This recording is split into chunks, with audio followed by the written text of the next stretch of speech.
We are at the Other Side Paranormal and Mortuary and Science Museum. Museum has several items that have come to us from paranormal investigators. Could you tell us why you like that doll so much? Oh, Oh my God! Mildred, No! she's back.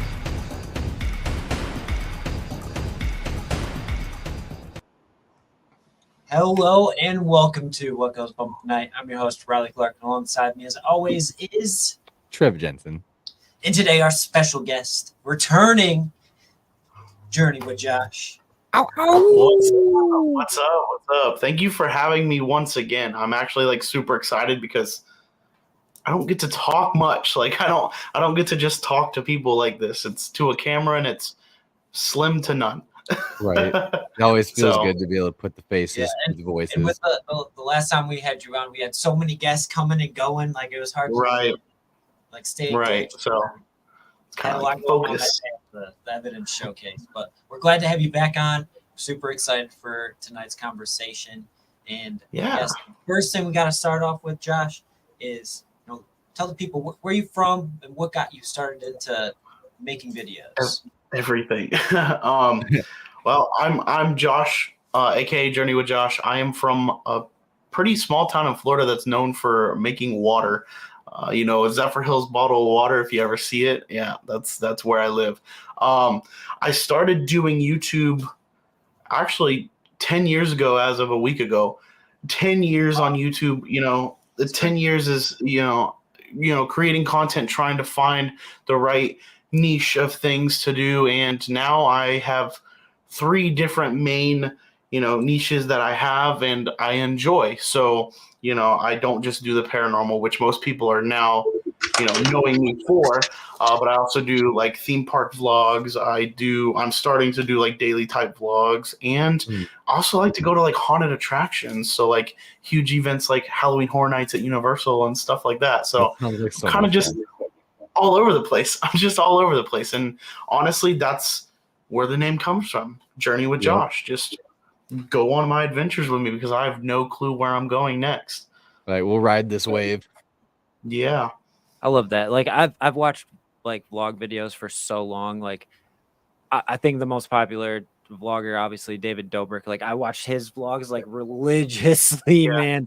And then I was like, man, it seems like so much fun to just let everyone know what you're up to, because you never know what life's gonna throw in your face. And David Dobrik realistically was the reason why I wanted to start making YouTube videos. And then after seeing all the other people that made the YouTube videos that were more into the paranormal side of it, it's that looks like a blast. Yeah, so I was within the Paul brother generation, so Logan Paul, Jake Paul, Dobrik, and then I kind of got into the paranormal side of things, and I was watching Sam and Colby. I was watching Oh My Gosh TV, and then now I'm here. So I kind of feel that is where I first started watching the vloggers, and then now I'm here. So it's almost humbling in a way too, because it's you start out watching somebody that's already honed their craft to the point to where they're being very successful in what they're doing, and then you start doing it yourself, and you're like, oh, I see my shortcomings, I see where I can do better. And then you start looking at other videos and you start learning more, and it's oh, this is so rewarding, because I'm not only building, most definitely. It's oh, it's so nice. That's where I get out of it, at least a lot. And there's certain things that I'm not famous. I never want to be famous. I tell people that, but I am well known, especially in my smaller town and the surrounding areas. But when I get certain messages, it just warms my heart, and it makes me feel a different type of way. I'm really changing some people's lives just by having fun and living my life and getting this, crap scared out of me half the time. Right. So, that is the most rewarding thing of creating content and putting it out there on the internet is most definitely connecting with people you probably never would have met otherwise, or even had a chance to even cross paths. Like that's right. It's amazing. And I'll dive a little bit deep into it and then let you guys take the questions away or whatever. But for the longest time, I was bullied in school, and that's what kept me from constantly doing videos. So yeah, I've been on YouTube for 10 years, and people are like, well, shouldn't you have more subs? Shouldn't you have? Yeah, probably. Like, why didn't you quit? If I was more consistent with it, but I let the bullies get the best of me. And every day, from the time school started to the end of the day till I got home, I would leave my videos on private so nobody could find them during the school day. So I'm losing, I was losing views, but it's because I didn't want to get bullied. So a lot of those people now are like, wow, Josh, you're traveling, you're doing this, you're doing that. I'm stuck behind a cash register at McDonald's, which I don't care where you work, but like, if you're going to bully me, maybe don't bully me because you work at McDonald's still since middle school. Like, I don't know, like it's just one of those things. And then like back to the message things, like I've been getting messages like crazy, and it's not a good thing to get so many messages like this, but people have been telling me that I've been saving their lives anytime I post a video. So like just, back in December when I posted my last video for the year, it was the Bel Air house investigation. And somebody literally messaged me. He's like, bro, the minute I saw your video pop up on my phone that you uploaded, it kept me from jumping. And I'm like, so like it hits you different. Yeah. Especially as just somebody that's like, I consider myself a nobody who's just having fun. Like, I'm me. I'm not. Yeah, you came into this with no intention to save lives, but here we are. Exactly. But here I'm, here I am, and I read messages every day, and it's just like, so there's a whole nother side of it, which is why I decided to start like doing my daily type vlogs, because there's another side of it that I'm going to show people.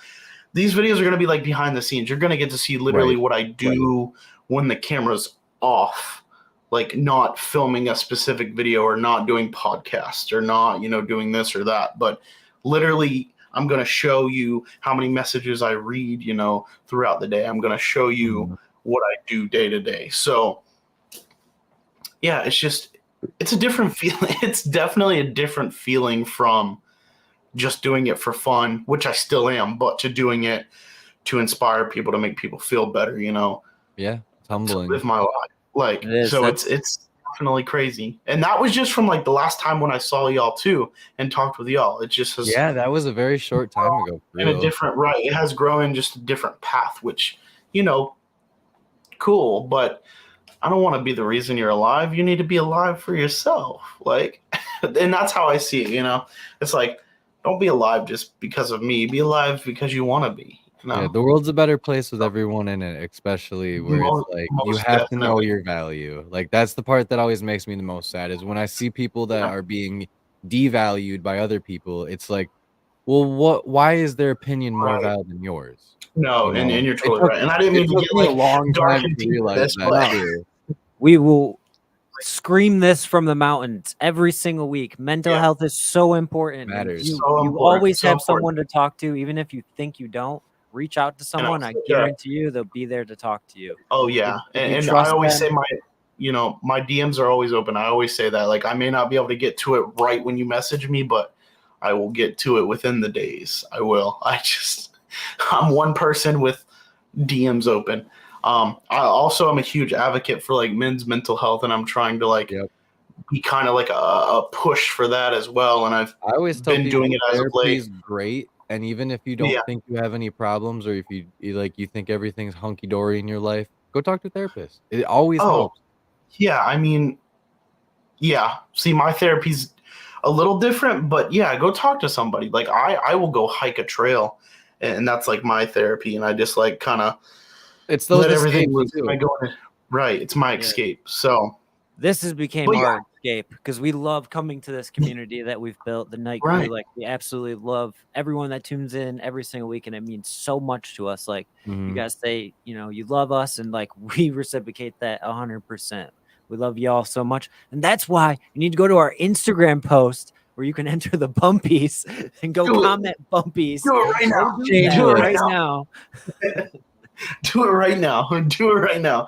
I definitely think too, like doing what we do, like more in like and coming more from like our side of it, like the paranormal aspect of it, like it is a grind. Yeah. Like it can take a very like large toll on your mental health because sometimes it is some dark shit we're handling. Most definitely. I really found my mental health while doing the paranormal. Like it opens up everything, and it's crazy. What place in particular do you think did it for you, where like it changed your perceptions? Indiana State Sanitarium. I literally was there back in January. Yep. And we have we as in the four of us that went on this trip have a whole series coming out in April, and it's literally like a freaking movie, and it's insane. Fuck yeah. Each of us have different perspectives of what happened, and all I'm gonna say is people are gonna believe more whether they want to or not. They're gonna believe that demonic things are real. Yeah, that's all I'm saying. Yeah.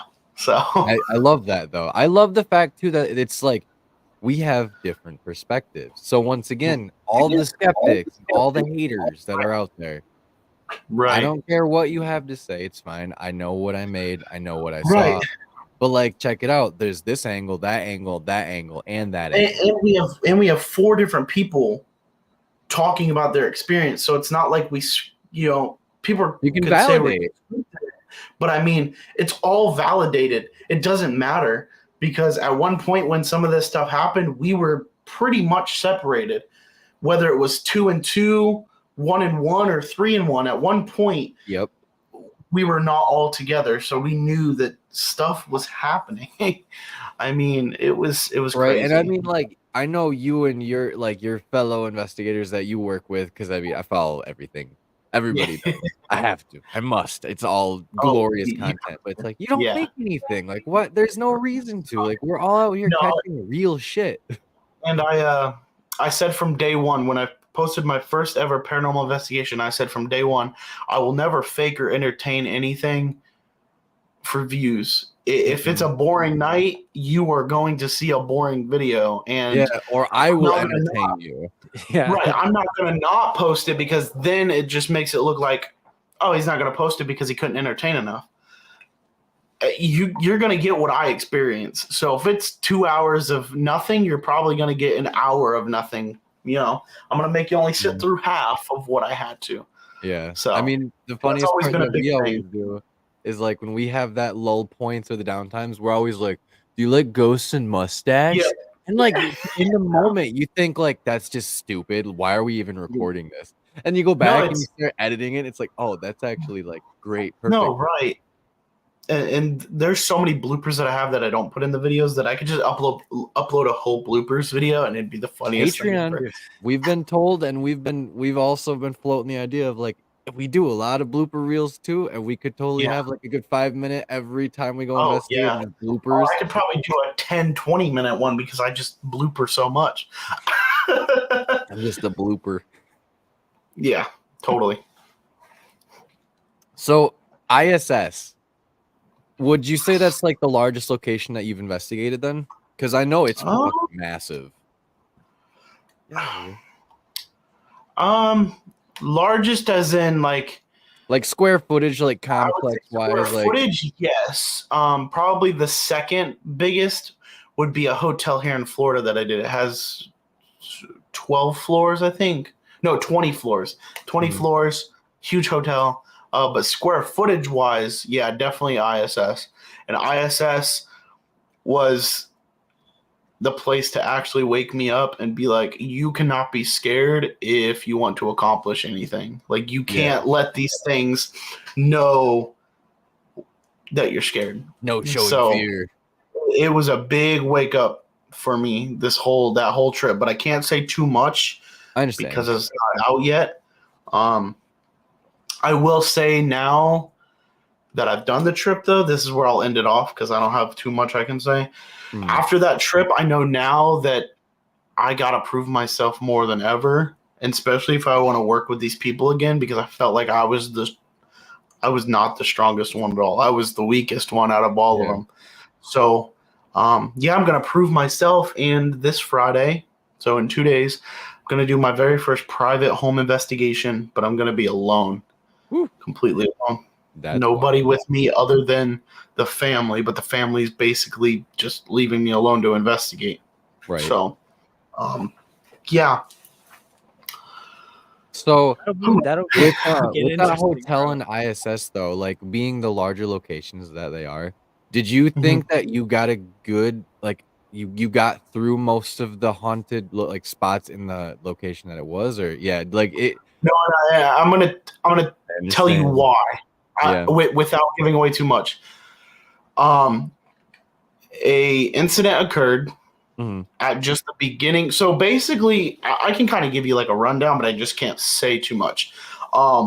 Basically, we started, urban exploring legally throughout the sanitarium, and we were just kind of getting footage of everything. I mean, it looked beautiful. It was amazing. It was my first time inside of shit, dude. Right. But it was my first time in a building this massive with such a big story behind it. And so we took, I don't know, maybe an hour, almost 2 hours of just exploring. And then we immediately kind of turned to putting on a spirit box. And we even did some EVPs. And after that, we started like a full-on investigation. And that was it. We didn't make it past the morgue is all I'm going to say. So downstairs, we didn't even we made it upstairs to like explore, but we didn't even like investigate the asylum part or anything. So I completely understand. I want to go back, but with what happened and not really having answers right at this very moment, I don't know when I could go back. I mean, I've tried to go to Fairfield Infirmary twice already, and something is keeping me away. So I don't know if it just means I don't need to go there at all, or if it's timing or something, or if, at some point I just need to push myself. Because the first time we were there, and it has beautiful history too. Fairfield Infirmary has beautiful, timelines of different things. Not necessarily like beautiful things happen, but I consider history beautiful no matter what. Oh yeah. It's a story. So take that how you want it. Like, I'm not saying that people dying is beautiful, but I'm saying like history of places and how things happen. But anyways, the first time I tried to go there, I saw something out of the corner of my eye when we were in there. And then all of a sudden I just couldn't walk back in. Like, it was like something was telling me not to go back in. Yeah. Then this past trip, all of the stuff that happened at ISS led me to not be able to go to Fairfield because the people I was with said that I shouldn't go because they felt something really bad was going to happen. And they were right from ISS to the next location. So that made me want to further believe that I need to trust them and not go. So Fairfield Infirmary was supposed to be, it was on my birthday. I was supposed to go conquer this thing on my 25th birthday. And so instead I'm sitting in an Airbnb alone on my birthday, couldn't get alcohol because everybody in Ohio and Indiana thought my ID was fake. It was such an amazing trip, but a terrible ending. Right. So yeah. sometimes the signs are there, man. And you just gotta most definitely. And I hope that my subscribers and everybody understands, because I've hyped up Fairfield Infirmary twice and have not been able to do it twice. So I hope they kind of understand that it's not me just kind of bitching out, because to be honest, I drive 16 and a half hours to get to these places. So me backing out of something isn't just because I want to. There has to be a reason. Like, I'm not just going to oh, never mind, I'm going. 16 and a half hours. You legit feel something. Yeah. So I really hope they understand. And, I haven't really put out that I didn't get to go again yet. So really, whoever's watching right now is now understanding. Hear it. But it's yeah, totally it's just- acceptable though. Like this is like that's where it's like this is crazy. Like 16 hours is a very long drive. Like for anybody's standards, especially that's alone. 2 fucking Especially work alone days. Florida. He's from Florida. Exactly. Yeah. from Florida. But like 16. we pay for these places. You paid for this. You know, like you Right. took time out of your schedule, out of anything else that we could be doing, making money or anything like that, where it's like this world revolves around us spending money to do anything nowadays, to breathe.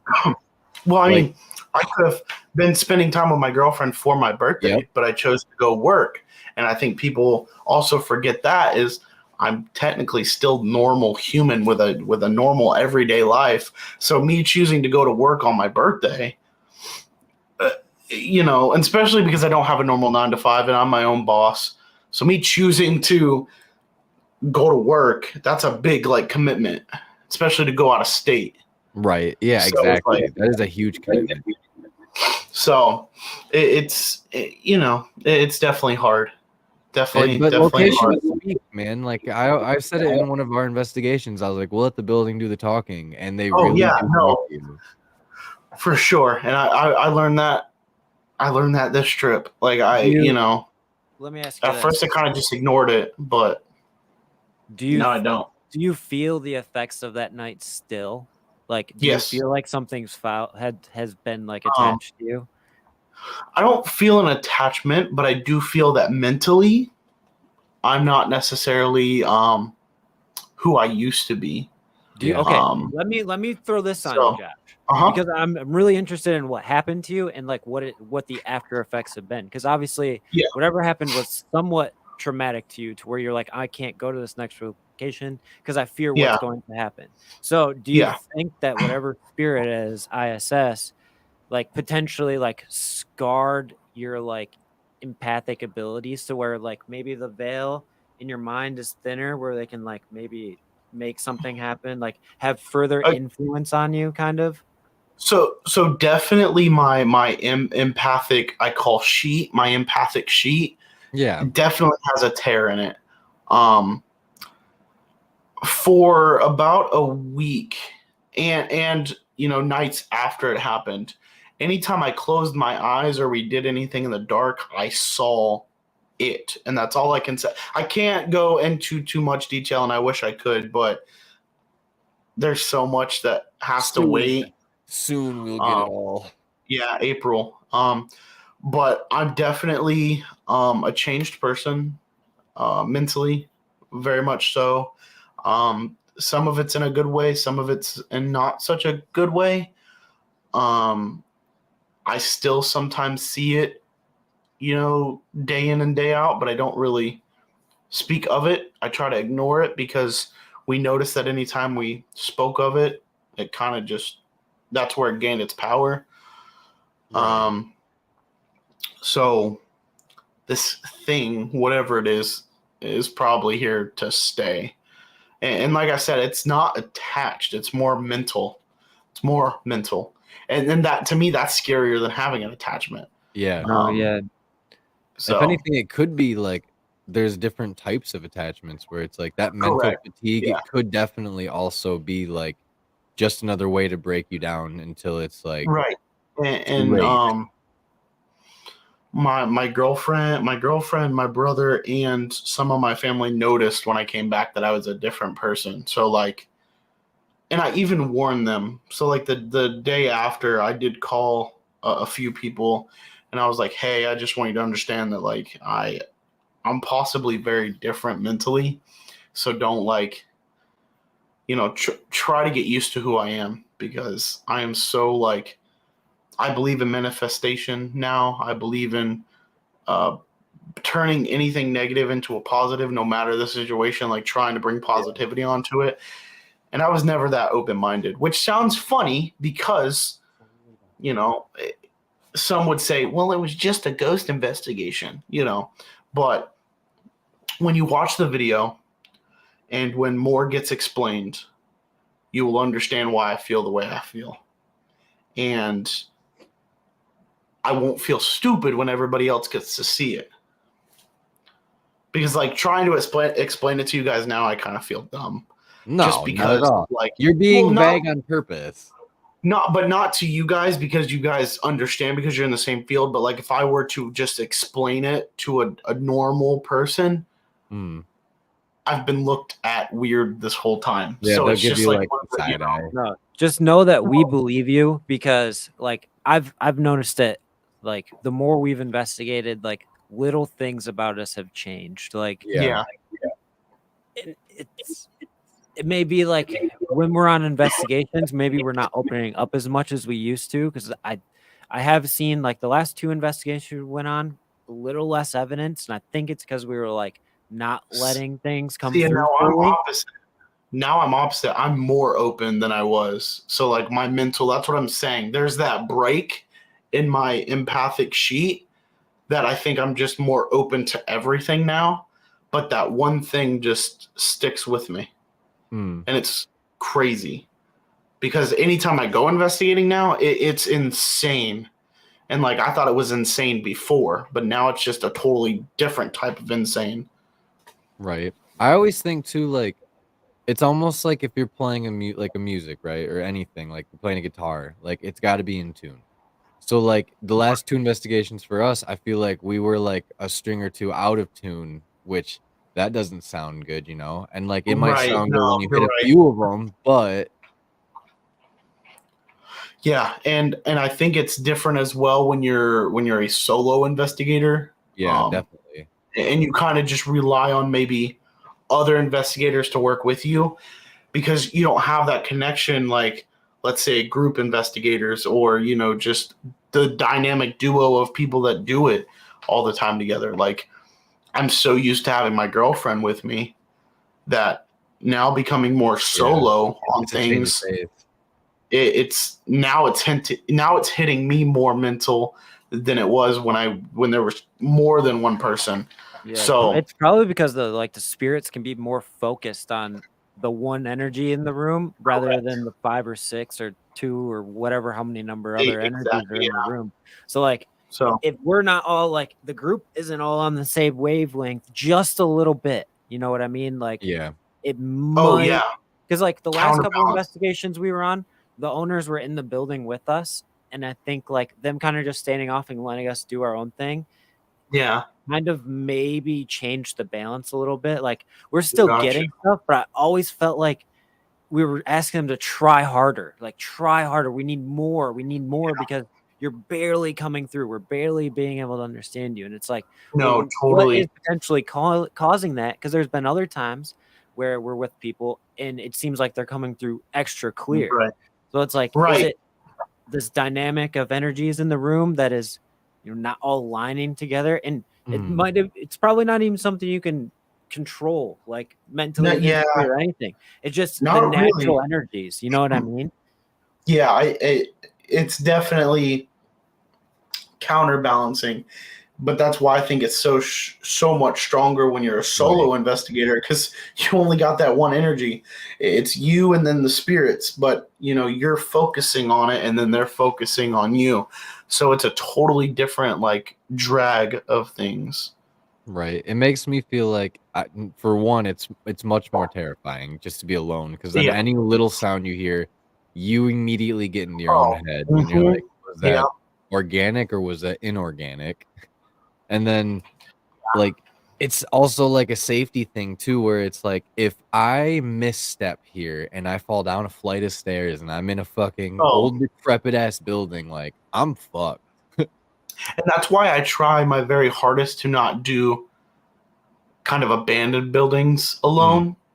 That like if I know it's like an open hotel, and it's downtown in one of my biggest cities, I'm okay. I'll do it alone. I can go do a bed and breakfast somewhere alone. Like, but if you're asking me to go to like ISS or Stark Saloon or any place that is literally just ran down and abandoned, I try my very hardest to not go alone because I'm a klutz, dude. But also when I'm scared, I'm a bowling ball and will roll down any types of stairs. I try not to run because I just like gazelle leg it So it's like if there's oh no, anything I'm there, it's running. bad. I'm running. There is no not trying to run. I am out. I am out if I hear anything, unless I have people around me who like taekwondo it or something like. They're throwing up hand signs like Because some of these places I went to in Ohio and Indiana just really opened me up, and I'm like, rough spots. I'll say Yeah. that Post Towns area around it was a little on the rough side, but not terrible. Could have been worse. oh, everything that happened could have been worse, but. So what's See, I what's like- your favorite device to use on an investigation? I don't prefer equipment. I actually just talked about this on my podcast with somebody. It was funny. I feel like equipment is kind of just like for the fun of the video now. Right. It adds that Since I've aesthetic used to it. Since I've used it so much, and I've heard this go off, and I've heard this go off, and I've heard that go off, and I've seen this light up. I want to see the physical, and I want to hear the physical stuff. So I want to hear the bangs on the walls. I want to hear the door shut. I want to hear you stepping behind me. I want to hear that whisper in my ear. So really, I think I'm my favorite tool. I also love the Estes method. So I guess if you want to consider that a tool, but I consider that a personal tool. That would be my go-to. You're the only one hearing it, so it is kind of Yeah.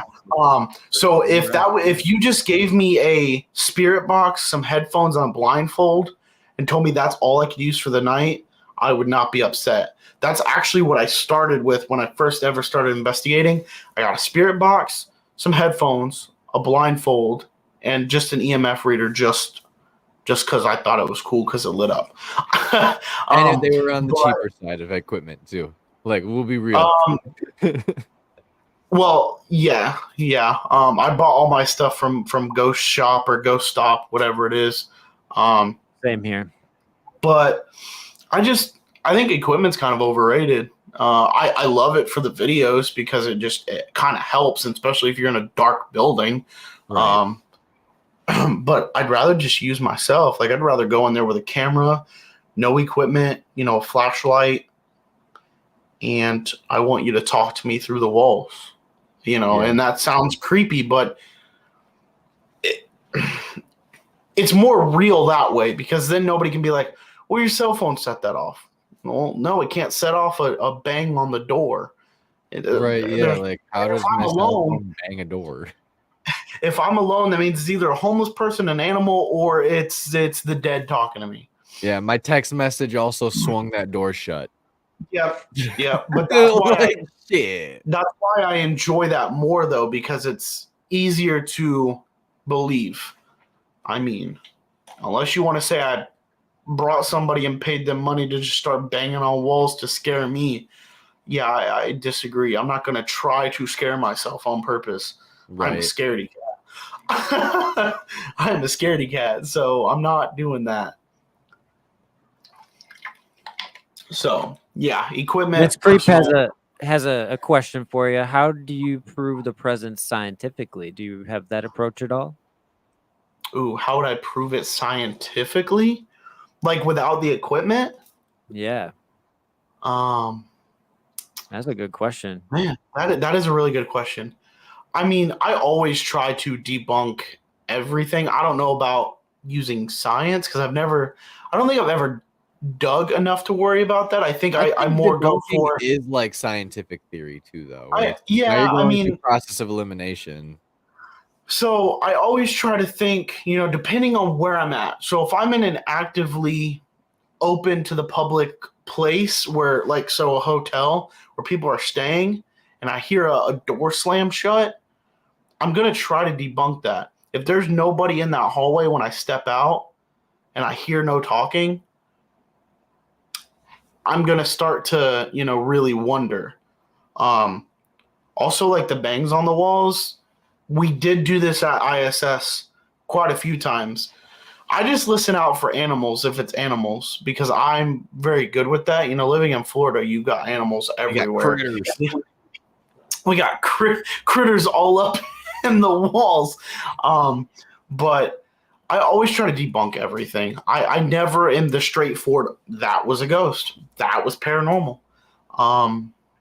But if I can't prove that it wasn't, but it's also hard for me to prove that it is, I leave an open discussion and I just walk away from it. So that's what I like to think too. I guess that's my answer is I always try to debunk it no matter what it is.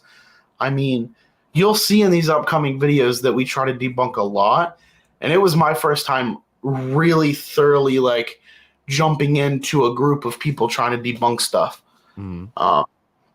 Would you say that the equipment does validate though? Like on top of like, yes. Yeah, most definitely. I mean, if you're asking whatever it is a question and you get an immediate response, I don't know how else to say it's anything different. I mean, if I go, is this Susan? And it gives me an answer, yes, or it touches my REM pod for yes, I don't know how any other way to validate that unless you want to like listen to the whispers in my ear, like, you know. So I just always try to go through debunking, and I try to go through the A's, the B's, and the C's, and then that little Z at the end, you know, where you really don't know. Paranormal investigating, you got to use a reasonable, logical explanation. You do. Reasonable I never just jump in and go, that's paranormal, because sometimes I don't even believe it, man. Like half of the stuff that happened on the trip, I didn't know. I didn't know. You know, you kind of look at it and you're like, yeah. What do you think spirit is? Like, you know, like, is it energy? Like, do you think it's like electricity? Like, that's a good question. I always love talking about this. I personally think it is or was a spirit, a soul, but I think now it's conducted with a lot of just emotion and you know, all different types of feelings, which is their energy. So it's not like if I put, you know, an electric fence around you and shocked you, you're not, you know, it's not electricity, but it's a form of energy. And that's how we kind of can communicate with them. It's like charging up a dead car battery. You know, I always think I have another that theory, a spirit, because like we've talked about this before, if a spirit has mass or not. I don't think technically that they do have mass, right? Which means they aren't they're not a physical being, they're a spiritual being. So it's like a spiritual energy. It doesn't align with our typical alignments of science necessarily. Correct. And I don't think what if that energy that we're seeing too isn't actually like, because all of our equipment runs on like electrical energy is how it says, or EMF field. What if it's just mimicking an EMF field? So it's like it isn't EMF. It's not like a straight up electrical or like that's a good. So I always think it's like a lost crackhead. That's probably a good description of what it actually is. AJ. No, that's a good, you know, look at it too. I don't know if there's a correct answer. I mean, there definitely is no answer yet. I'm not a scientist. You know? That's why we do this, because there is no answer. And I don't think no one's ever gonna crack it. No one will ever crack it because it's not meant to have an answer. Tell me where I get my PhD in the afterlife. I'll go take that course right fucking. But I do believe in spirits and I believe in entities. So yeah, there's a big distinct like difference there for sure. So I do believe that entities can be a body of something. And I say that because what happened at ISS was an entity of a body of something, and that's all I can say. Yeah, I think honestly, like a lot of times too, we'll especially like you'll probably end up having this happen too quite frequently, where you'll encounter what is more likely to be, say, like an elemental or something that's been here a lot longer that can do like the mimicry of people. That will come through and it'll be like older than what it should be. The doppelgangers are the ones that have opened my eyes to literally like this was before ISS. This was back when I first went to Ohio and did Fairfield Infirmary. There's a whole hallway, and it's just doppelgangers. I never thought in my lifetime I would see that in person. And if I see myself walking down a hallway and I'm standing in a room looking at myself in a mirror, I have no explanation for that. Right.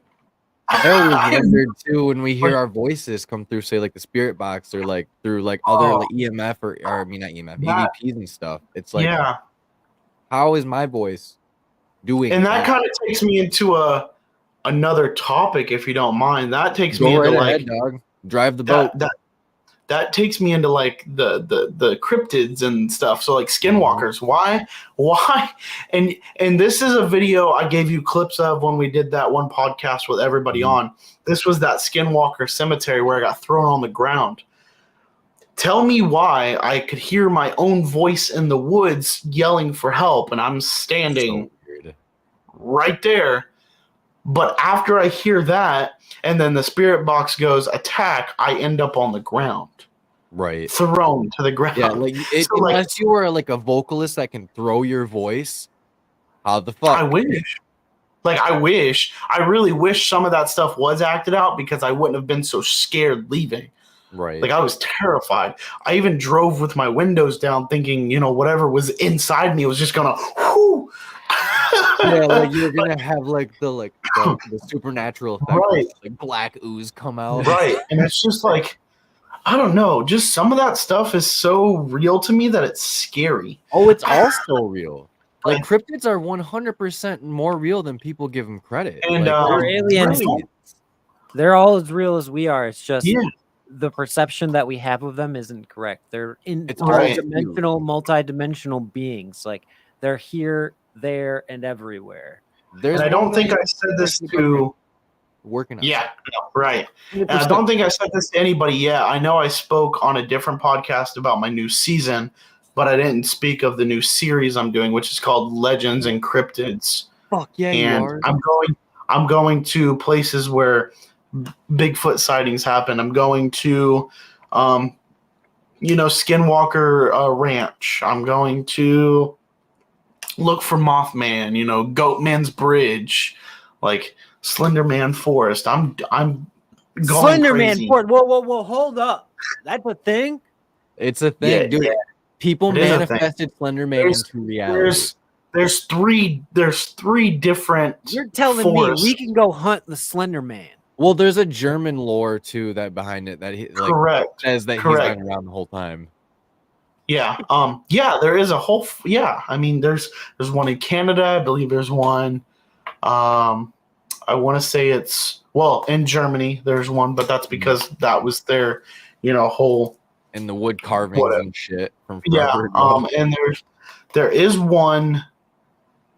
I can't remember where in the United States, but there is one more forest that you can go to, and I want to go to Skinwalker Ranch. Me too. I can't wait to start planning that. And what sucks about that one is so far I'm going alone. So yeah, like have fun getting probed. Yeah, no, right? Like for real. So, and if you do kill an alien with a katana, I will do whatever it takes to get that katana. All you gotta do is be subscribed, man. I'll do it. You know what I think of a giveaway that would fucking be? Where it's like this right here slayed a gray man. Yes. But yeah, so that's kind of my new series, and I'm going to be announcing it on Friday. So I'm super excited to start working on that. I work on it. I was supposed to work on it this month, but I got sick for like a week and a half, so it kind of pushed everything back. Yeah, we're gonna start filming next month. Hell yeah. And there's even some legends just like 10 minutes down the road from me, so I'm gonna go camp down there. Hey, so how lucky can you get? Like fuck yeah, right. And so this place that's like 10 minutes down the road from me is actually where the Seminole Indians and the soldiers fought. So there's a lot of artifacts still around. Most definitely. And it's like $20 to camp for a night. I'm like, give me 2 nights. I don't care. That's what I'm saying. So I'm gonna go for like a weekend, and I'm gonna see what I can find. Not only is it fun to camp too, though, like fuck yeah. Oh, I love camping. Yeah, I mean, and I actually volunteered down there because I built my own haunted house for Halloween down in the woods there. So I've experienced stuff before, but I don't film it. So like, it's time for me to go down there, I think. Oh yeah, I'd say so. I'd say so. But yeah, so there's definitely a lot still like, hey everyone, what's up? What's up? Yeah, shout out chat. Like y'all are the best. I love you all, and thank you everybody that came late and has been here since the beginning. Fucking hearts, big old hearts. Hearts. I love hearts. Ooh, did we do the new hearts? You know? Wait, but can we get a heart? yeah, so I just have all three of us. Literally when I tell you I have so much going on, I have so much going on. I can't fucking do this. My fucking hands are too long for this shit. So guys, we're currently live right now with What Goes Bump in the Night. Fuck yeah. Say hi to these guys. Hey. So we you guys are in nerds. my vlog. Wow. Wow. Guys, this is Inception. Oh man. This is vlog. I can't even do it. Trevor does it well. I can't do it. I can't do West Side. West Side Crips.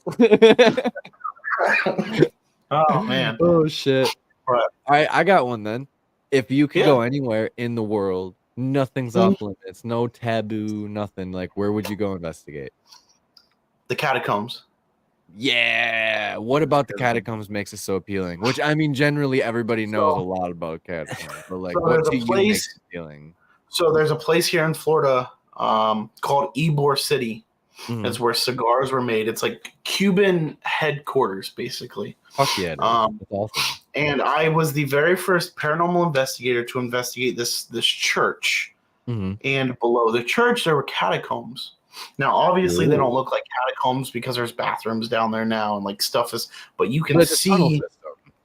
right? But you can see the entrance. Mhm. So when I investigated that tunnel system, and then watching like Sam and Colby's video of the of the catacombs, it just like I'm like, I have to go there. I already did my own here. Let me go there.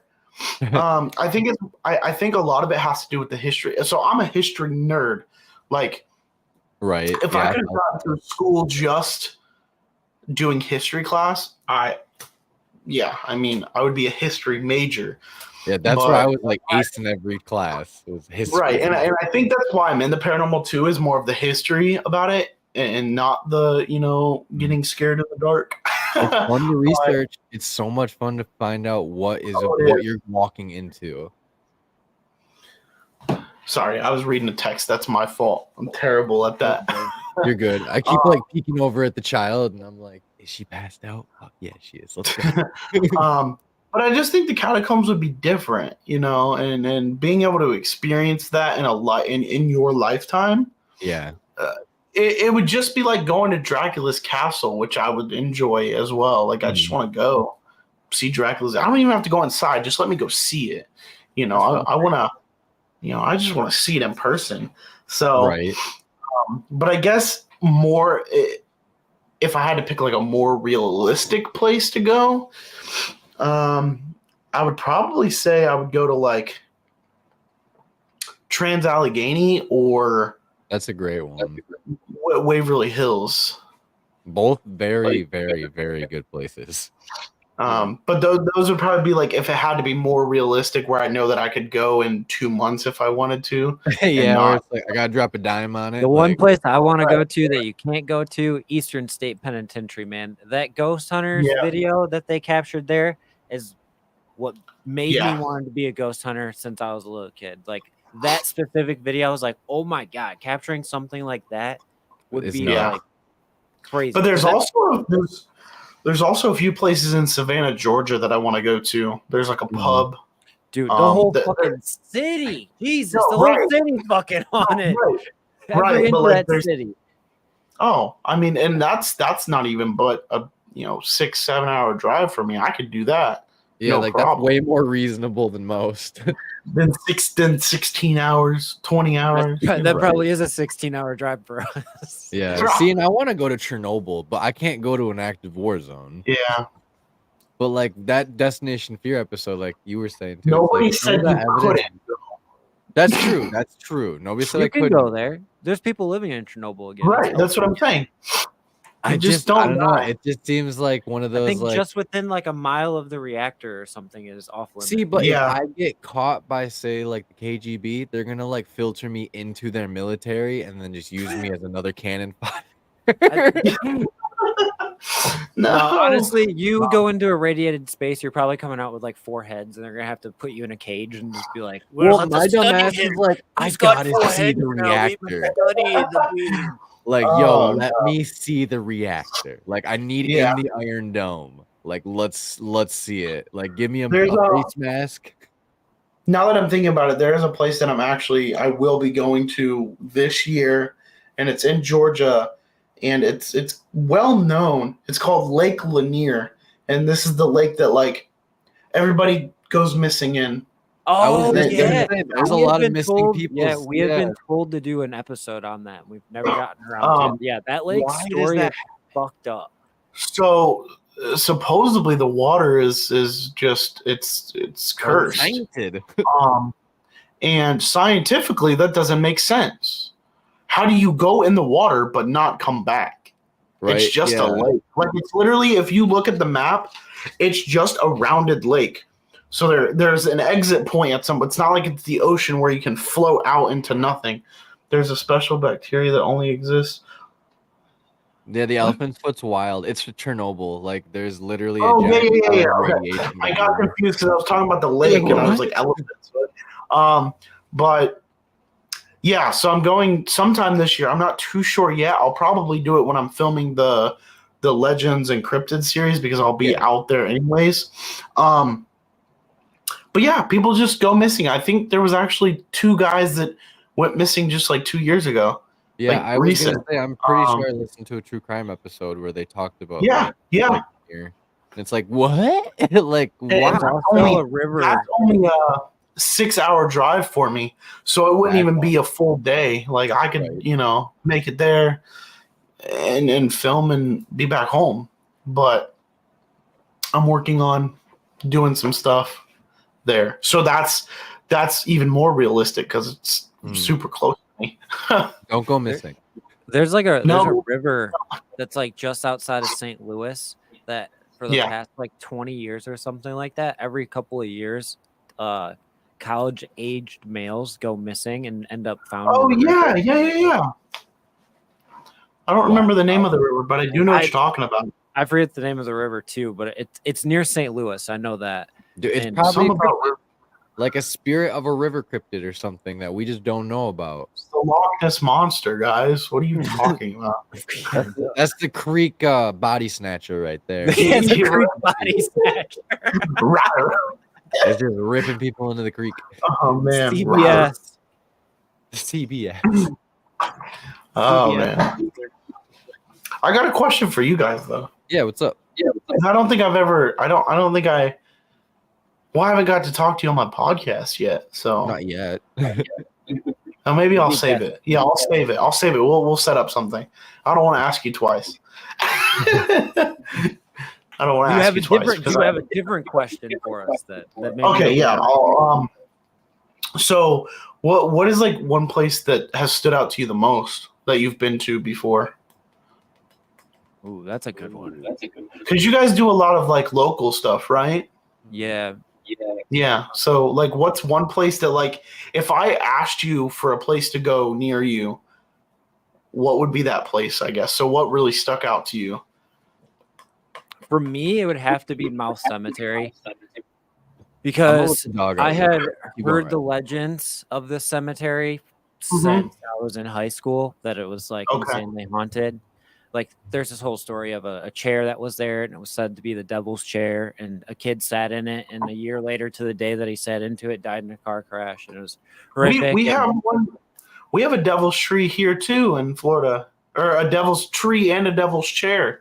And the devil's chair, if you sit in it, it's like bad luck or whatever. Yeah. So there was all that legend. So when we finally went to it in 2020, that was when we captured the shadow figure. That looks like the Grim Reaper. Yes. And that night was just the most insane night of paranormal investigating, and it was really our first like real experience of doing it like for real. Besides when we went to Old Lincoln County Jail, but like that was a curated group thing, and this was all of our own equipment, our timing, like we were under our schedule. It was all us, and it was like almost off the rip. Weird shit was happening. Like I remember me and Trevor were the first ones out of the Durango. Everyone else was still inside, like getting their shit together and make sure they had their phones charged and everything. And me and him stepped out of the car, and the first thing we heard was the scream of a woman, like screaming bloody murder. And we were just like, what the, did you hear that? And like he was like, yeah. And then we went into the cemetery, and Jenna was there for like maybe 5 minutes, and she's like, I don't like this, I have a bad feeling, and literally copped out of the entire night. And she's the one who actually ended up capturing that shadow figure. Like it's her camera. Me and Trevor were in the cemetery. We came back to see that picture. We're mind blown. We left, and then when we were leaving, we took a left off the dirt road onto the main road, and a tree had fallen in the middle of the road, blocking our exit. No. Turn around and go a completely different way that we weren't familiar with. So it definitely like she knew that something was there. And then it showed itself to us. Yeah. That's crazy. Yeah, I think that would stick out to me if I saw Grim Reaper literally on camera and then all of this stuff is happening. Yeah, I'd be terrified too. That's really maybe Trevor's might differ because he's had more experiences too. But for me, that was really the big one because it was electrifying at the same time, somewhat terrifying. And gotcha. Yeah, I don't think it's a type of. I don't think it's a type of night that can be replicated or like it'll happen at that level again. Right. Right. It's like that's gonna stick out to you the most, no matter what. Mouth Cemetery lives rent free in my head. See, for me, it's called "There Was a Ghost Standing Right Next to Us." Fair warning. We weren't good at editing yet. It's one of our first videos, and it's not great, but the evidence is cool. The evidence is there. Would you ever go back? We're gonna go back 100% as soon as the we've been there like 4 or 5 times now. Oh, okay. There's a couple of nights where like we didn't do a good job filming, so I don't feel great putting it out there. Got you. No, and that's fair. I mean, I have I think 3 or 4 videos where I'm like, I was kind of just messing around and kind of forgot that I needed to film, and it's like crap. So I feel that. Yeah, and like for me, I think one that stands out that is like in a relatively like short drive for us is Van Buren County Poorhouse. Okay. That one was fucking crazy because that was the first time that I've ever encountered disembodied footsteps. The amount of EVPs we captured that night was incredible. Like just everything down to like the dot and the like at the end of the sentences and shit where it's like the spirits that night just didn't come to fuck around. Like they came to like prove a point. There isn't. Right. Yeah. They were like, we mean business and we stand on business. Mm-hmm. Gang violence. The gang violence, 10 toes down. So were you guys always believers, or was there a point where you were skeptical? I think I've always been a believer. Like I've always been a believer, but with a skeptic's mindset. Yeah, I don't think when I first started having things happen that I was realistically like, oh, this is paranormal. Like I knew something was very odd about it, and I couldn't put my finger on it until it happened again, and then I could go out looking for it and almost replicate it by just being in the right place in the right time. And then I was like, oh, now I'm like how Riley said, a skeptical believer. Totally. Yeah. For me, I think that's the same like with me is, you're a believer to an extent, and then it's like, all right, I'm a little started with my childhood experiences, and then seeing people documented on TV made me realize that what I was experiencing as a kid was real, and that there is something more going on. And then now, fucking Totally. Like, gave you some years later, I'm here outgoing and looking for it and talking to people weekly about their experiences. So yeah, exactly. And like some of my childhood experiences are traumatizing, and some of a little them bit. Yeah. are like so extreme that like when I would talk about them when I was younger, I felt like I was crazy and no one would ever believe me. Like when me and my sister we've talked about this on the podcast for years now. Like me and my sister used to mess with a Ouija board. I have not touched one since I was in 8th grade. Have not touched one, will not touch one, because we got in touch with a spirit, was very, very powerful and knew how to manipulate anything and everything. And I'm pretty sure I've seen it possess my dad. Like there's nights he doesn't remember. We tell him what the things that he did, and he's like, I wouldn't do that. And we're like, no, you scared all of us and disappeared for hours. We don't know what you did. And this man's a fucking saint. Yeah, and So, my like, dad's one of the nicest guys. So I definitely think I had like kind of like a similar experience. So what even got me into the paranormal in the first place is I don't remember how old I was. I was young. I'd say maybe 10, if that. Could have been younger than that.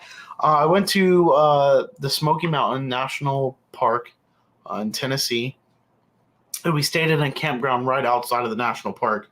Yeah. And we were camping. We literally were camping. So we had a camper. We had to go to the showers.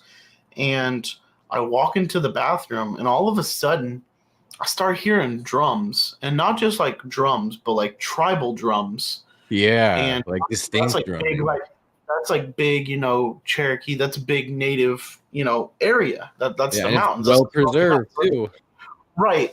And so randomly I start hearing drums. Now, mind you, as a kid, you want to make sure that before you go running and telling your family that you hear somebody in the bathroom with you, you want to be right. So I walk out of the bathroom and I look to see if maybe they're just playing them because, it's a Friday night. Right. Maybe they're playing drums. I don't know. This is my first time out of state. And I walk out and there's nobody and the sound stops. But then I walk back into the bathroom and I hear it again. But now I'm hearing chanting with the drums. Whoa. And I'm like looking around on the walls and, there's paintings up there. Like looking for a speaker. Right. I'm looking for a speaker, but I knew it wasn't a speaker because of how faint it was. Like I could tell already. So I just thought I was losing my mind. So I go back to the camper and I go to my grandpa and I'm like, I'm scared to go in this bathroom alone. And like I explain, everything. And he goes, yep, you're one of those people. And that's all he said. That's all he said. So I don't think he wanted to tell me that I was empathic at all. I don't think he wanted to say that because my grandpa was a very big spiritual person. Like we literally have a tree out in my backyard called the spirit tree, and we go and touch it whenever we want to talk to him because he passed away. And but he always called it the spirit tree. But I don't think he wanted to get me into that stuff yet because I was really young, like I said. Yeah.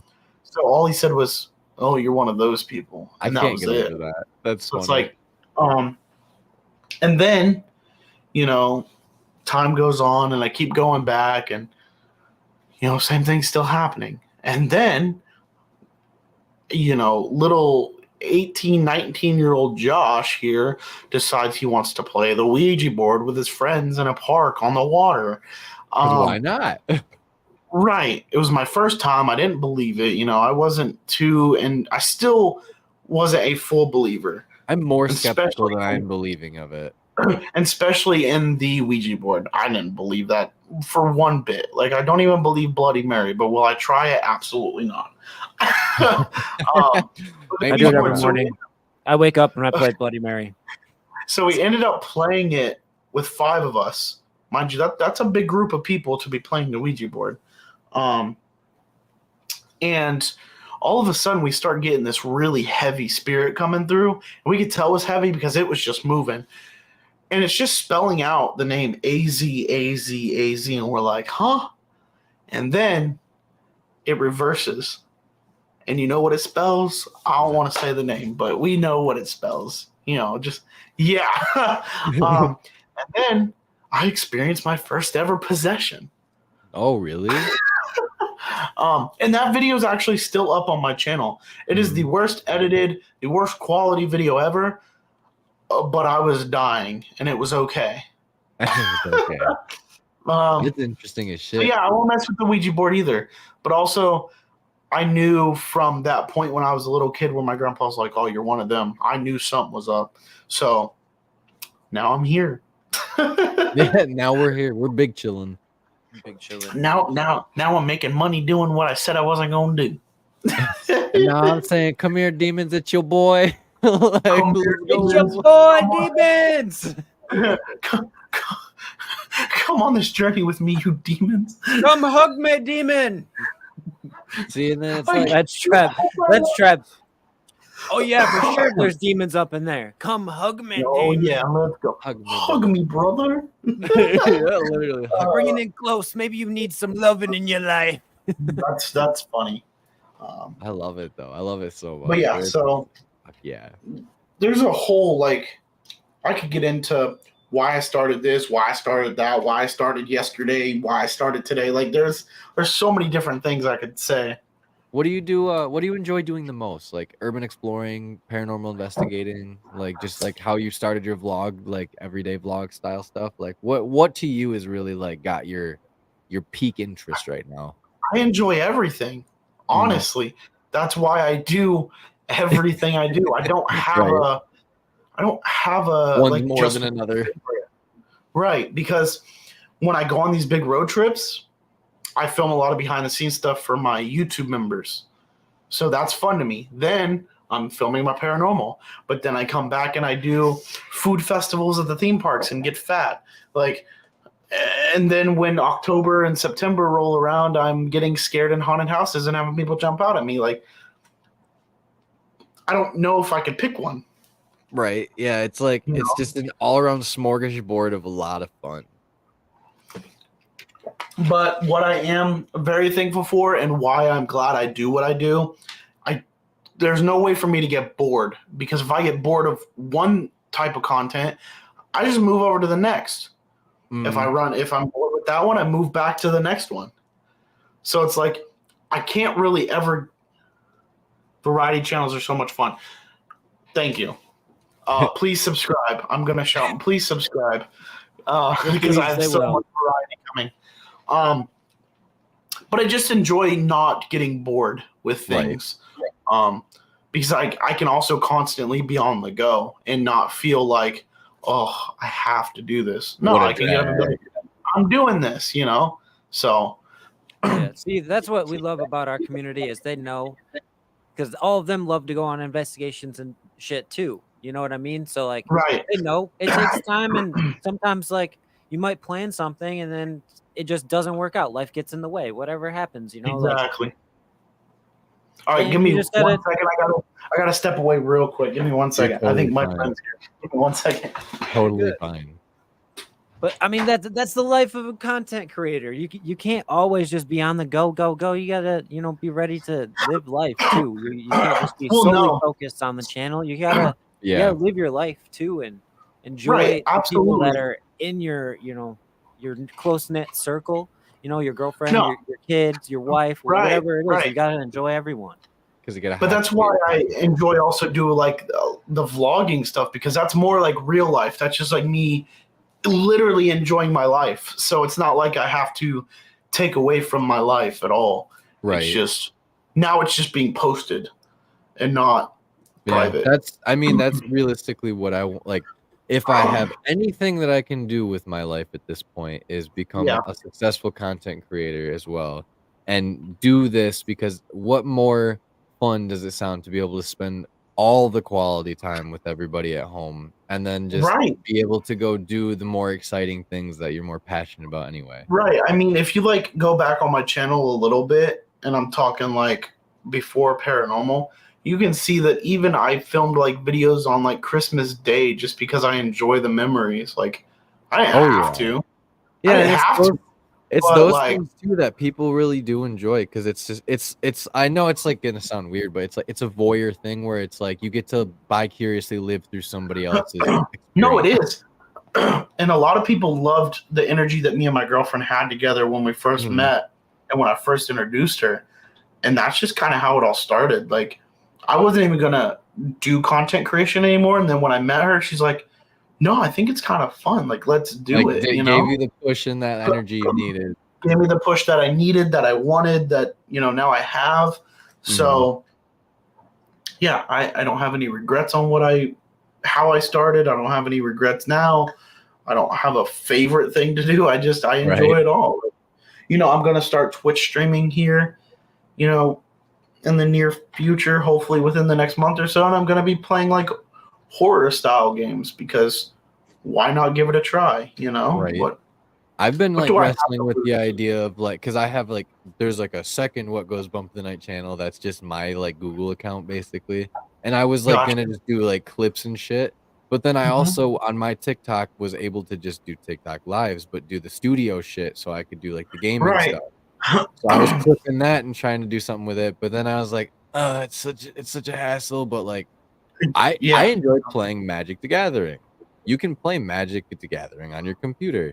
Like, I think it would be fun to stream it because it's like one of those things where you throw some music up, you just like do it, talk to your guests. Right. And what's crazy though is like, so back to like being a solo content creator, YouTuber, investigator, whatever. I have to do everything myself. So I have to clip everything. I have to edit everything. I have to promote everything. Like, I don't have a secondhand man to do it. So like, yeah, we get really lucky with being able to pass it back and forth. But I do most. And of there's it. nothing against people who work together. There's nothing against that. But when people ask me, is it really a job? I'm like, I don't know. Do you want to step in my shoes for an hour? You probably won't even last 10 minutes because I have so much that I'm constantly doing. I mean, I have my own. I have to take care of my own Instagram. I have to take care of my own Twitter. I have to take care of my own Facebook. Social media is a bitch. I have to take care of the TikTok. Like, hello. So it's different when you're solo. And it is a lot more work, and it is real work. And I can prove to you because I had to pay taxes this year. Oh, yeah. I'll say that's wild. To be a big boy and finally have to pay taxes on your own self. When I got my 1099 in my email, I said, I made it, Mom. I did it. I fucking did it. It's a real job. That's still pretty fucking cool and like quite the accomplishment, though. Realistically, it is. It is. So like, I have to file taxes for YouTube this year. I have to file taxes for my merch this year. So it's just all different. Like, it's so cool. It's like, right. It feels way more like, whoa. Like, did I ever see it getting this big? No, never. Like, realistically, no. Yeah, if you would have asked Josh, 10 years ago, if he thought that he would ever even get a check from YouTube, he'd probably tell you no and to shut up because he didn't believe in his own dreams. But when I got my first paycheck from YouTube, it wasn't very much, but it was like $200. It's still free fucking money. Like, on a realistic note, it's pretty much free money. Right. No, it was like $200, and I was like, wait, did I just get paid for literally enjoying what I do and living my dream? And I asked myself like 5 times if it was real. And then reinvested it back into everything that you were doing, and it's like, it feels cool. I mean, like, it feels I'm so still good. investing. I just ordered a piece of equipment for my podcast so that I can go and like travel podcast. Yep. I'm ordering new mics, the DJI mics, so that I can. Dude, DJI mics, those ones are popping. I want to get those. They're like $250 for 2 of them, and the charging case and the receiver. Yep. So like, not terrible, but I need them. Like, I'm going to use them high quality too. Yes. And I'm just always investing. Like, I have 7 cameras I have to take care of and make sure they're right, So, and I use all 7 of them no matter what. Right. I'm always using a GoPro. I'm always using my G7X. I'm always using my Sony. I'm always using this one. I'm always using all my lighting. Like, everything that I buy, I use at some point. So it's not a waste. Right. Yeah, that's how we feel about it. Like we pay more out of our pockets than anything to. Yeah, and I think I want to say this real quick as well. Is like, if anybody's looking to start YouTube or get into the paranormal or any content creation, don't think you have to buy the expensive stuff. Mm-mm. Don't.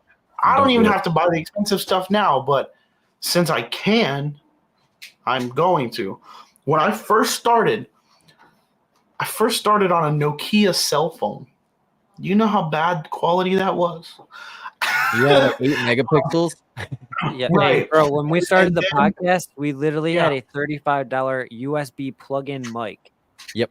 We Yeah. didn't have a So mix board. We didn't have multiple mics. We Right. literally had one mic that we shared for like And Yeah. we would 50 like be fucking next to each episodes. other. And I was just about to say, so right after the Nokia phone, I ended up getting. You remember how Walmart used to sell like cameras in those really hard boxes to open that you cut yourself when you open it? Yep. And they were like, $20-$30, and they were called action cameras, and they had the kids on the front. Like, yeah, and then I had that.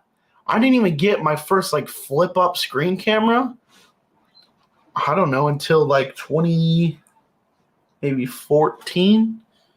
So like I was, so I was creating right at 2014, but before that I was creating, just stupid little things and not posting them.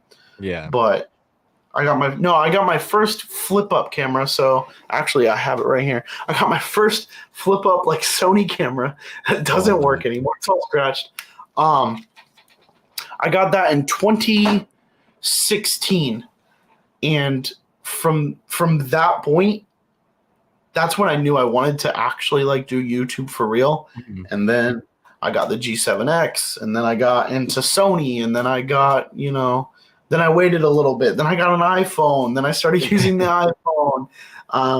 And now I got this big Sony ZV-E10, whatever you want to call it. Mm-hmm. It's a big monster of a camera. So yeah, don't think you're tasting more. Yeah, but don't think you have to. I mean, even if you have the money, you don't have to start on your iPhone. I mean, I still film on my iPhone to this day. I film we still use ours too. Yeah, I mean, anytime I'm like in a public place, sometimes a lot of times I'm on my cell phone just because I'm not carrying this big camera inside of Walmart. They're gonna wonder what I'm doing. I mean, what's better than walking around with like a legitimately like high-powered camera and software to do everything on it anyway? For the paranormal investigators, if you want to get into it, don't think you need the expensive stuff. Go on Amazon. I mean, you can buy a pack of cat balls, an EMF recorder too. You can buy an EMF reader. You can buy and a recorder. Yeah, you can buy a recorder for $20, and they work. Yeah, you can do that all for under $50. Yeah, you don't need the freaking Panasonic DR60, whatever the fuck it is. That thing's like crock of shit, anyways. If I created a cart right now and got you some dowsing rods, an EMF reader, a recorder, and some cat balls, you would be probably either under $50 or right at $50. And that will get you through. You don't need the REM pods. You don't need you don't necessarily need a spirit box. You don't need the bell. You don't need all this crazy stuff. It's just you have the money, so why not invest? And especially now for me, I gotta invest. Whether it's on new equipment or not, I just have to invest in something. Honestly, for me lately, the cat balls have been the most exciting thing in the paranormal. No, they are. When that cat ball goes off, bro, you're like, damn. When I'm not investigating, I just give them to my cat, and she leaves me alone. I love Weave's question here, though. Like, do you still get vlog anxiety in public? Nope. How did you conquer that? Because realistically, I still get anxious as shit around new people. So I lost vlog anxiety probably about a year ago. Yeah. I mean, when you're constantly in theme parks and around thousands of people, why do you have a reason to be scared? I mean, you know what I'm saying? Like, right. So they'll probably never see you again, honestly. They're not even paying attention to you. A lot of these people now are people who come up to me and want pictures. Like, these people laughed at me a year ago. Now they come up to me and they're like, "Oh my God, I remember when I laughed at you." And I'm like, "Yeah, I don't want to." Like, now look at dude. Right. I love that though. Full circle. So I would say how I lost it was I kept telling myself, well, this is what I even tell myself now if I do get a little anxious, and sometimes I do, just depending on my anxiety and my mental that day. Right. A lot of times I go, well, just think about it, Josh. You're literally making money right now, and these people are using their money to be here. You That's are a good using your point. money and getting paid to get laughed at right now. Make money. Right. So I'm spending money, but I'm going to make it back. You're spending money to make it back, but at a different spot. I'm literally making it and having fun all at the same time. Yeah, that's a really good way to look at it for sure. So I think that's how I got over it mostly is I just kept telling myself, Josh, this is your job. You're making money. You're making money. No need to, get scared or anything. So I don't know. It's still hard when I'm in like a Walmart or in like a mall. It's still very hard to, pick up the phone and start talking to them. But it's because it's different. Like that's more public than anything. If I'm walking into a sneaker store and I'm talking to my phone, people are going to think I'm whack. So I have trouble because I have an outdoor channel too. And for like, I don't know if you've ever watched fishing videos or whatever, but like you got to talk about like what's happening and why you're doing what you're doing. And fishing, exactly. And it's such a hard thing for me to do. I'm not used to it. Like, I've always fished with my dad or whatever, and I'm not having to talk to an invisible person. It's starting to break through now with like doing these paranormal videos and everything and the podcast. But like I made a hunting video last year. I had a turkey hunt and I filmed the whole thing and I made it like a hunting video. It's like 12 minutes long. Gotcha. Really cool video. I killed the turkey, but it was pretty wild actually to watch it. Called them in myself, did everything myself. That was pretty cool. I'm pretty proud of that day. My first. What's funny is I used to go into corners to film stuff. Like it'd just be like the corner of a bathroom next to a water fountain, and that's how I'd film all my stuff. So it'd take me more time to film a video because I had to find a corner than to just be walking, and let people look at me like that. Now I just walk confidently, like that's I don't care. It was like content creation is becoming such a normal thing that when people are still filming yourselves, people don't even think about it. They don't know what you're filming it for. It could be for your friend in fucking Australia that you haven't talked to in fucking forever, and you're sending them a video or whatever. You don't fucking know. But then there's just those people. On top of that, who the fuck even cares? You're doing you. You're doing you, motherfucker. I'm doing me. You do you. Then there's the people that aren't confident enough to do it themselves, so they're just gonna pick on you because they got nothing else better to do. Yeah, that's the other thing. Whatever. I'll say nothing. Each their own. But yeah, so that's how I kind of got over it, though. Is I just told myself I'm making money and they're laughing at me. I don't care. Right. See, and I think like I kind of got that feeling of like I don't really care what people think of me anymore. Where it's like as long as I'm happy with like who I am and I know who I am at the end of the day, like what does it matter? Like it doesn't matter Most anymore. definitely. And I live in a town where like not just the paranormal, but being on social media is kind of like not normal still because there's you got the redneck farmers, you got the dial up. So, what? So if you're not actually working a 9-to-5 job, you're not actually working. Yeah, they look down on you like you're lesser of a person type shit. And it's like, bro, but I have these people coming up to me saying they love me, and you probably barely get that from your mom. Yeah. Yeah. See, I'm mean back, but that's because if you're gonna play the game, I'm gonna play it too. You don't just get to run the bases. Every rose has its thorn. Every rose, and I have 5 thorns in my rose. Okay. Love that. I feel about aliens. What? How do I feel about aliens, bro? Yeah, how do you feel about aliens? I'm an alien.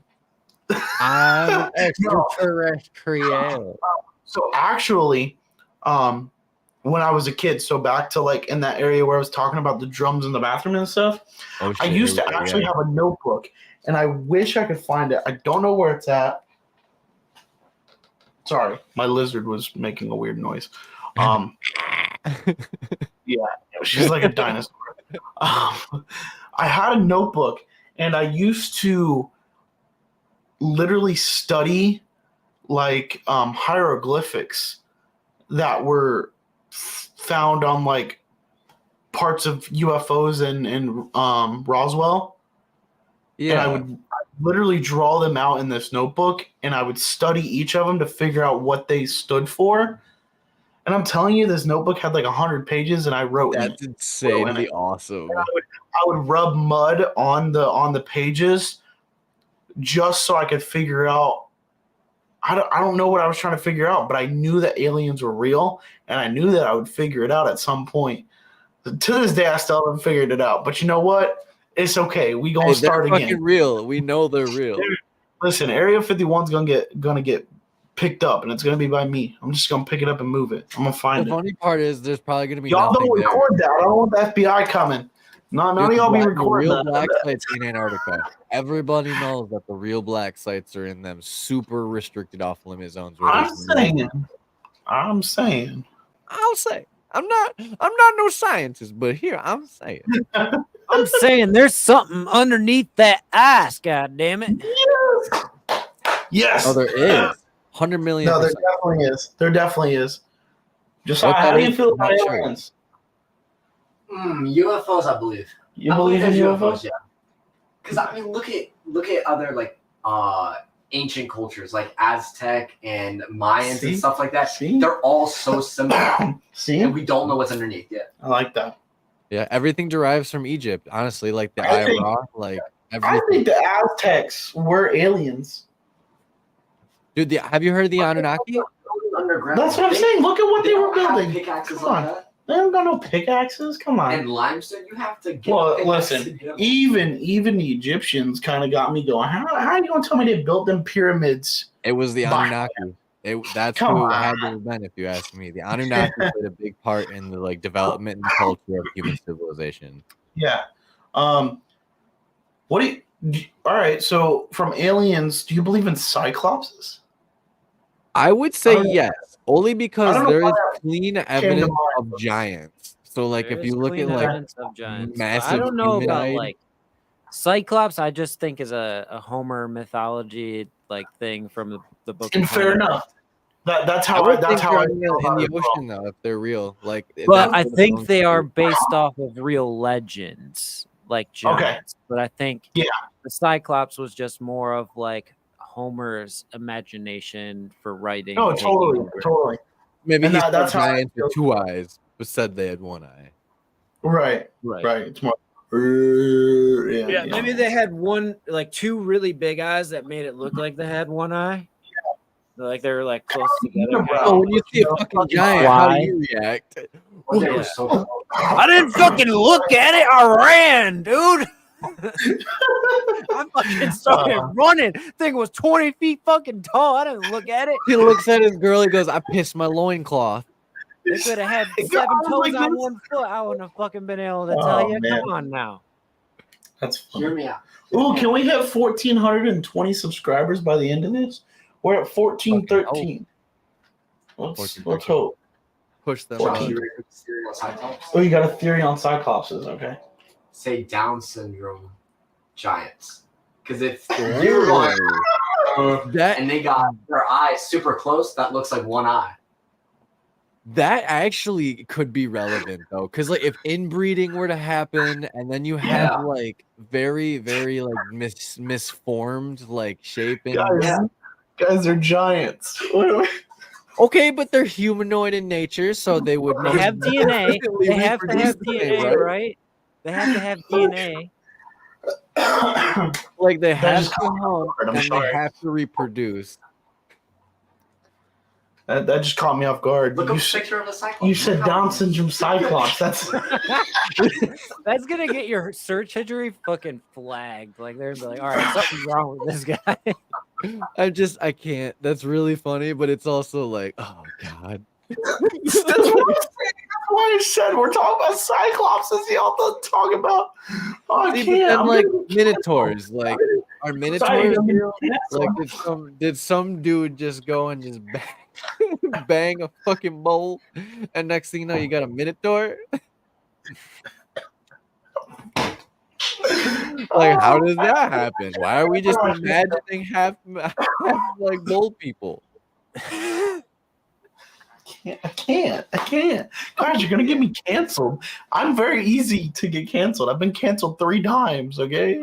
Just send them my way. I'll tell them to look deeper. Look deeper into your soul. Oh Ask man. yourself who you really are. Are you laughing with me or are you laughing at me? I don't know. It just depends on the day. All's fair in love and comedy, baby. Oh man. All right. Well, that was fun. Oh shit, yeah. Don't ask me where I find my friends. I don't Craigslist? find them. They find me. I found him at Legoland. Legoland. Yeah. Dad. He has Legos for brains. Yeah. Yeah. I love this. Oh man. Oh, I'm getting McDonald's chicken nuggets. Heck yeah. I'm sorry, I'm a child. Fucking nuggies, dude. Nuggies are the bomb. All right, They so Bigfoot, are. then. Do you think Bigfoot is just a creature that lives here on Earth his full time, or do you think he's something else, like a planer walker or like an alien himself? What do you think? Nah, Bigfoot bro is just a crackhead on steroids in Florida. It's just a very, very hairy man in the woods. That's what we call the Florida man. He just tends to travel sometimes because he gets a little hot. Y'all got a lot of swamp people that scare me. No, I have always believed in Bigfoot, probably because I've lived in Florida my whole life, and you see things whether you actually like believe the eye or not. I mean, I've seen some things in the woods and in the swamps that you just can't explain. Now, do I think it's Bigfoot? I don't freaking know. Do I want to find out? Kind of, but I don't want to die doing it. Yeah, like that's the other question too that everybody always wonders. Like, is Bigfoot aggressive? Is he non-aggressive? Is he a peaceful creature that if you run into him, he's just going to be docile towards you? I think he's scared of us more than we're scared of him. Think about it. He's always trying to run away from everything. Yeah, I would honestly put money on too that like he's realistically like an alien sort of naturistic creature where it's like it's not like a mammal like you think. Or like he can just like pop in and out of where he wants, like almost like a teleportation thing. I think he's a mutated something. I mean, has to be something. There's just like sightings to not be real. It's just like Goatman and Mothman. I think they're mutated something, you know. But there's different legends to that. But I still think at some point, I mean, how do you have so many sightings if it's only one creature? No, there has to be multiple of the same one. Yeah, I mean, that's a really good point too. Where it's like, how can there be so many sightings of it? Exactly. Honestly, species. Like, I do think that if people like really do want to not believe it, that's fine and dandy. But like, you're right. You see like how Darwinism works. I'm never here to tell you have to believe. I'm never here to tell you that I'm going. No, to I always say like we'll never poo-poo anybody's opinion. Like never. Right. We can't prove nothing. No, I just believe in a lot of different shit. And it's only because of experiences that I've encountered myself. Right. You know, I look back at myself all the time and forget I have an Exorcist poster, and she scares me. Like, I keep looking back at my camera. The eyes. It's the eyes, 100%. No, it is. And I have the red light glowing on her, so it's like, honestly, backdrop is killer. I love the aesthetic. Thank you. It's about to get repainted again because some of the spots are not black anymore, but they're just doing their own thing. Yeah, they're kind of just there. But yeah, almost time for dinner and bed. Hells yeah, dude. I said we can wrap this up if you want. I think we can honestly like we can pick back up too after we get some more investigations in, you know. And that way it's like everything's all fresh. Cause I know realistically with the weather changing, like we could really be banging out some stuff pretty soon. And like so same with me here in Florida. I'm allergic to literally everything. My allergies have been dead. Dude, I felt that. But yeah, I don't have too much to talk about with like, well, other than I gave you my new project, I have a new season of Beyond the Journey coming later this year, and it's called Open My Mind, and it's just going to be more about like opening my mind to different things, and it's going to be super cool. The poster looks great. Yeah. But yeah, I don't have too much I can talk about because my stuff doesn't come out till April. So if I could, Not I mean, far away, though. You guys could have me on again if you want to in April when I release my stuff, and we can talk about it. 100% we can Oh. do that. I think No, we're still filling spots, We can't right? 100% do that. We are completely booked all the way up until May. Yeah. Are we really? Yeah. So Okay, I well will then- definitely be in touch with you because I have to fit in so many different people that I'm already yeah, in I know, I contact bet. with. So Have I'll me fit on you in April to the talk future. about it. Most definitely, and we'll definitely get you involved too when the showcase comes back around. We're not sure if Oh, that's yeah. gonna be like every like half a year thing, whatever. Yeah. We're gonna figure that out later. It can be this time, so. Before we go, if you haven't already, make sure you like and subscribe to Josh's channel. We have all the links down there in the description before. And if you haven't yet, head over to our Instagram page and comment on the reel to enter in a Bumpy Award. So what's going to happen with that if you didn't catch the first Bumpy Awards is we are going to randomly select one of the night crew members that enters, and they will win a actual Bumpy Award, which it's right here, but I'm not going to show it to you because it isn't completely done yet. They're handmade, custom made. What goes bump tonight? Voodoo dolls. Yeah, there's the example right there. So you get one of these. Yeah. It'll come in a what goes bump Divic box. It's not actually a real Divic box. We'll make it look like one, but it's gonna have That's cool. it's gonna be loaded with a bunch of what goes bump tonight goodies, like our trading card game that is super exclusive. Not a lot of people have it. I think only one person has it.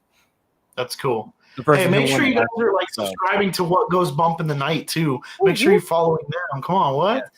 If you're not, what are you doing? You know, what are you doing?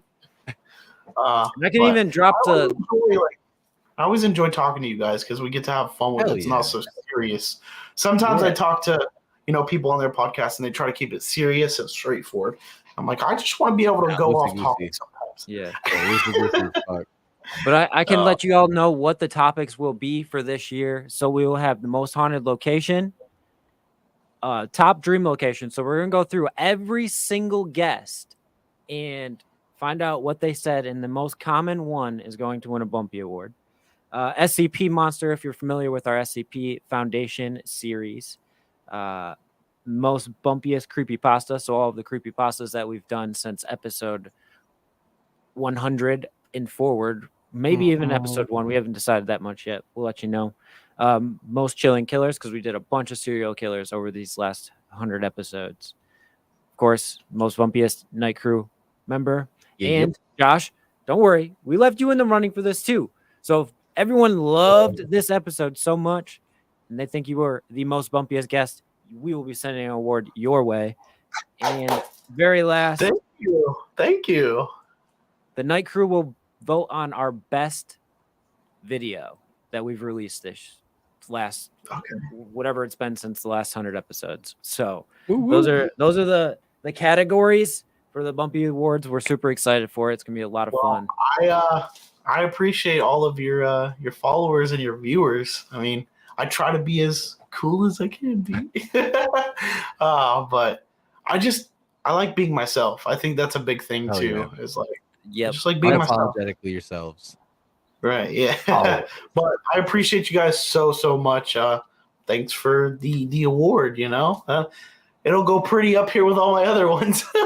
Hell yeah. That's what we like to people hear. give me like random award type things all the time, and I love it. But I appreciate you guys so much.